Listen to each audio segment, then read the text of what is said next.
Nous sommes ici. La Terre nous emmène de l'équinoxe d'automne au solstice d'hiver, que nous atteindrons dans 3 semaines. L'axe incliné de la Terre pointe toujours dans la même direction.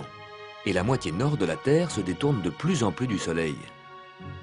Actuellement, au cercle polaire, la nuit dure 20 heures, le jour 4 heures. L'horizon, à cette latitude, est presque parallèle au plan dans lequel la Terre circule autour du Soleil. À l'équateur, l'horizon est presque perpendiculaire à ce plan. Le soir, le Soleil plonge à angle droit sous l'horizon. Quand le Soleil vient de passer sous l'horizon, c'est le crépuscule. Le Soleil éclaire encore un peu le paysage tant qu'il se trouve à moins d'une largeur de main sous l'horizon, 6 degrés. Là où la plupart d'entre vous habitent, autour du 45e parallèle, le Soleil met 1 heure pour descendre à 6 degrés sous l'horizon. Le crépuscule dure donc 1 heure. Dans le Midi, à Tunis ou en Sicile, la trajectoire du Soleil est plus raide. Au bout d'une demi-heure déjà, le Soleil est descendu à 6 degrés au-dessous de l'horizon. Le crépuscule ne dure qu'une demi-heure. À l'équateur, en 20 minutes, il fait nuit. Au pôle Nord, 6 semaines de crépuscule.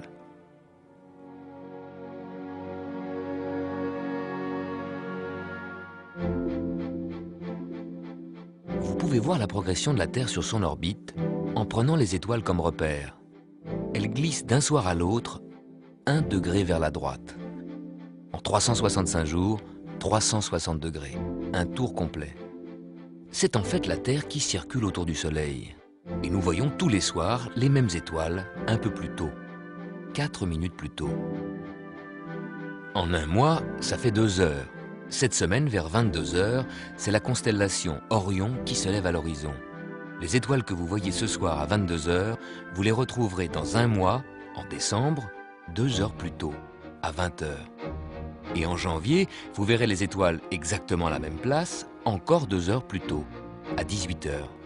En février, 2 heures plus tôt, à 16 heures. Et non, à 16 heures, il fera encore jour. Les étoiles seront bien là, mais invisibles, cachées par l'atmosphère que le Soleil illumine. Chaque mois, la Terre passe devant les mêmes étoiles 2 heures plus tôt. 2 heures pendant 12 mois, ça fait 24 heures, un jour complet. Donc dans un an, vous verrez les mêmes étoiles à la même position, à la même heure qu'aujourd'hui. Les anciens lisaient l'heure dans les étoiles. Pour vous aussi, l'univers des étoiles peut être une grande horloge. Si vous ne confondez pas étoiles et planètes. Quand la planète Vénus est visible en automne le soir à l'ouest,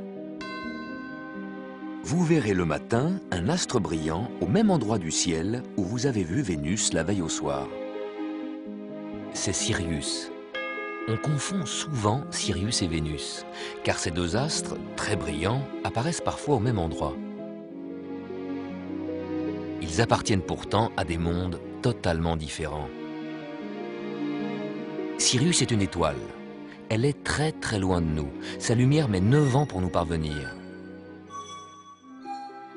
Vénus est une planète. Elle ne rayonne pas, elle nous renvoie la lumière qu'elle reçoit du Soleil. Vénus est très proche de nous. La lumière qu'elle reflète nous parvient en 4 minutes. De très très loin, nous regardons Sirius. Nous voyons l'étoile dans cette direction et nous la retrouverons l'année prochaine, à la même date, à la même heure, dans la même direction. Par contre, la planète Vénus va bouger. Elle est ici, mais l'année prochaine, quand nous repasserons là où nous sommes aujourd'hui, elle sera ailleurs, derrière le Soleil. Pour que Terre et Vénus se retrouvent dans la même position, il faut qu'elles se pourchassent 8 ans. Alors que Sirius, chaque année, est au rendez-vous.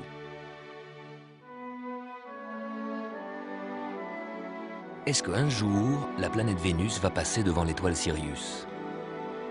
Jamais. Vénus, comme la Terre et toutes les planètes, circulent à peu près dans le même plan. Les groupes d'étoiles, les constellations, à l'arrière-fond de ce plan, forment le zodiaque.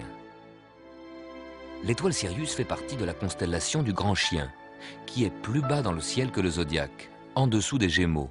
Orion, à droite, est en dessous du Taureau. Vénus, au cours de son périple, passera donc successivement devant les constellations du zodiaque. Taureau, Gémeaux, Cancer, Lion et tous les autres, mais jamais près de Sirius. Ni près de la Grande Ourse, une constellation bien au-dessus du zodiaque. Comment se fait-il alors que nous voyons Vénus le soir, au même endroit que Sirius le matin? C'est encore à cause de l'axe incliné de la Terre. Le soir, nous regardons comme ça. Nous voyons Vénus à côté de la constellation du Sagittaire. Le matin, nous regardons comme ça. Et nous voyons Sirius apparaître au même endroit dans le ciel. Vénus, à droite, en haut devant le zodiaque, ne rencontrera jamais Sirius, à gauche, en bas. Sur son orbite, Vénus est plus rapide que la Terre. Chaque fois qu'elle nous rattrape, tous les 20 mois environ, on devrait la voir passer entre nous et le Soleil. Mais l'orbite de Vénus est légèrement inclinée par rapport à l'orbite de la Terre. La plupart du temps, Vénus, vue de la Terre, passe donc un peu au-dessus ou en dessous du Soleil. Chaque année, début juin et début décembre, la Terre traverse le plan de l'orbite de Vénus. Pour un alignement parfait, il faudrait que Vénus passe ce point exactement le même jour. Là, nous pourrions voir Vénus transiter devant le Soleil. Un transit de Vénus, c'est donc très rare. Il faut attendre plus d'1 siècle. Mais quand il se produit, le suivant vient seulement 8 ans plus tard. En 1761, un astronome français, Le Gentil, fait le voyage aux Indes pour voir le transit de Vénus. Un petit point noir qui en quelques heures passe devant le Soleil. Mais Le Gentil arrive en retard. Frustré et tenace, Le Gentil reste aux Indes. Il sait que 8 ans plus tard, Vénus, encore une fois, passera devant le Soleil. Pour vous, ce sera en 2004, puis en 2012. L'occasion de voir de vos propres yeux l'ordre dans le désordre des orbites.